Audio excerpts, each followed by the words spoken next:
کم ترکوا من جنات وعیون، کئی گزرے ہیں دنیا میں ایسے جنہوں نے زراثیم کے ڈھیر لگائے اپنی اولاد کے لیے، لیکن وہ سب فنا ہو گیا۔ قرآن یہ کہنا چاہتا ہے راولپنڈی والوں، اہل نظر اپنے بچوں کے لیے سونا چاندی کے ڈھیر نہیں لگایا کرتے، یہ آگ ہے آگ، اس میں تو رشتے بھسم ہو جاتے ہیں، اس میں تو محبتیں راکھ بن جاتی ہیں۔ ابھی باپ کی میت موجود ہوتی ہے کہ لڑائی شروع۔ اہل نظر کبھی یہ دولت جمع نہیں کرتے۔ مجھے معلوم ہے کہ مفسرین نے مختلف رائے قائم کی، لیکن مجھے اس رائے پہ اتفاق ہی نہیں، یقین ہو گیا۔ اور جب میں نے یہ پڑھا تو جھوم اٹھا کہ اس دیوار کے نیچے ایک تختی، پتھر کی تختی یا سلور کی تختی دفن تھی، اور اس تختی پہ اس صالح متقی بندے نے اپنے بچوں کے لیے یہ وصیت لکھ دی تھی کہ لا تشرک باللہ۔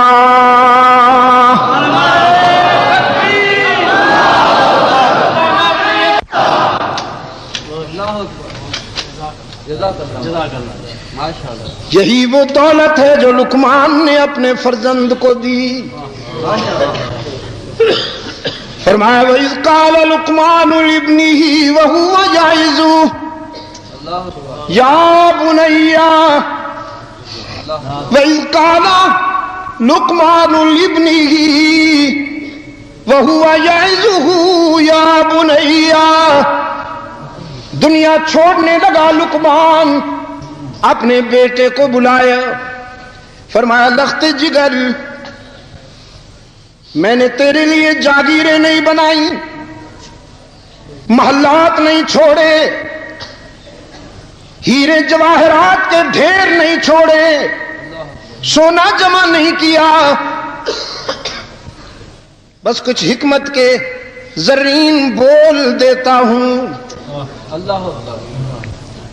حکمت کا قیمتی بول دیتا ہوں، اگر اس میں تو نے وفا کر دی تو تجھ سے بڑا دولت مند دنیا میں کوئی نہیں ہوگا۔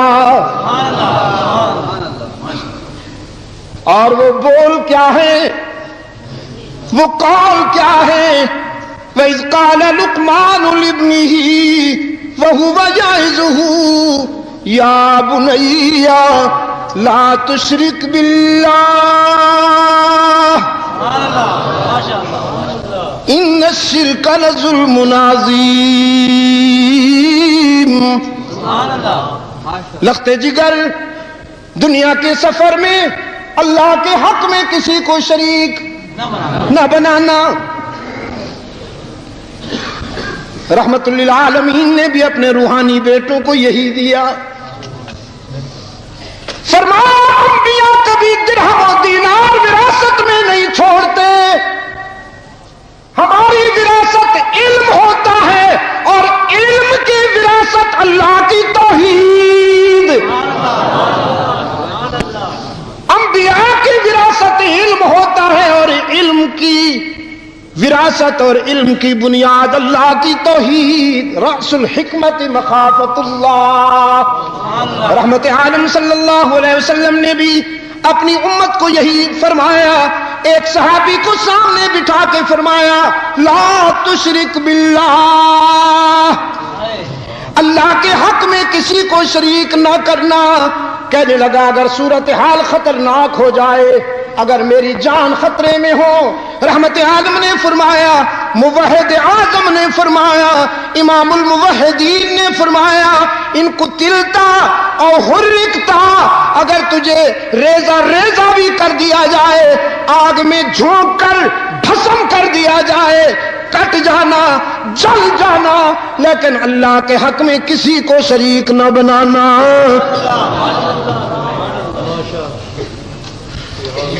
قرآن پاک نے فرمایا ام کنتم شہداء اذ حضر یعقوب الموت. یاد ہے کچھ؟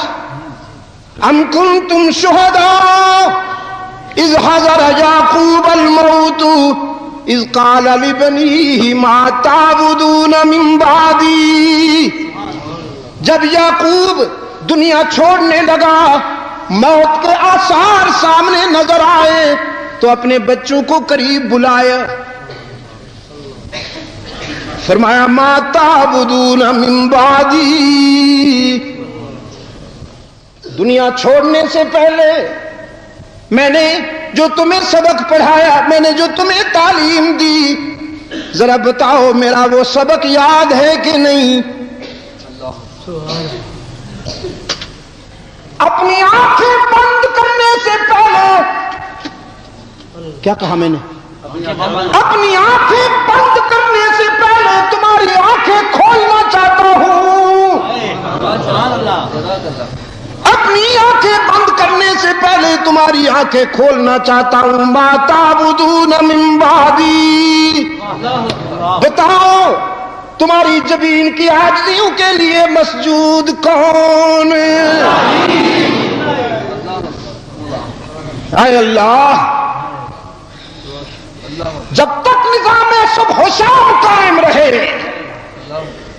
جب تک فلک کے دامن میں ستارے چمکتے رہیں، جب تک ہدایت میں انادل چہکتے رہیں، شیخ القرآن کے حدیقہ سے، شیخ القرآن کے اس گلشن توحید و سنت سے بھی یہ آواز بلند ہو.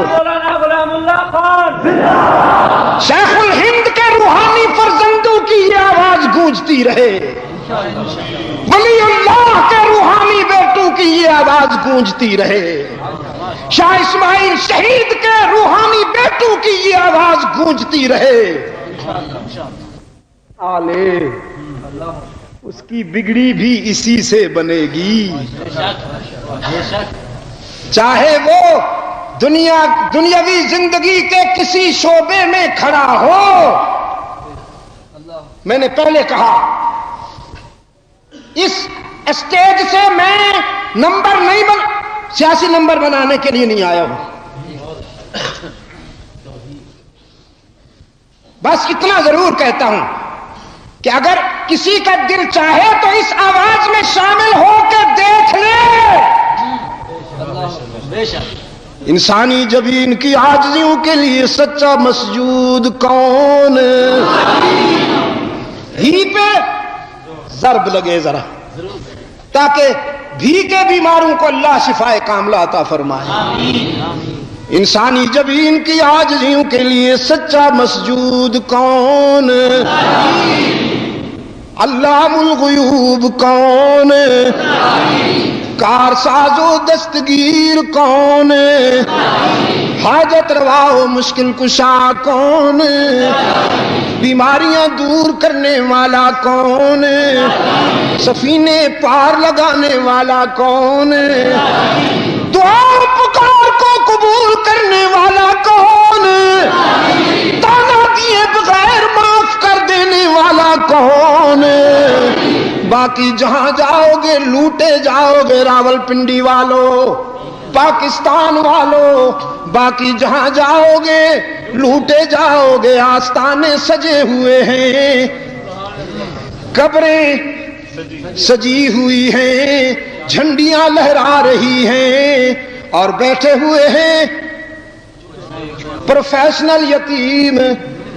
فلسفہ یہ ہے کہ کچھ لے کے آؤ گے تو کچھ لے کے جاؤ گے، خالی ہاتھ آؤ گے تو خالی ہاتھ جاؤ گے. بس یہی در ہے، اسی در سے صدا آ رہی ہے، اسی در سے صدا آتی رہے گی قیامت تک کہ کچھ نہ لے کے آؤ سب کچھ لے کے جاؤ. خالی ہاتھ آؤ دامن بھر کے جاؤ، کچھ لیے بغیر سب کچھ دینے والا کون؟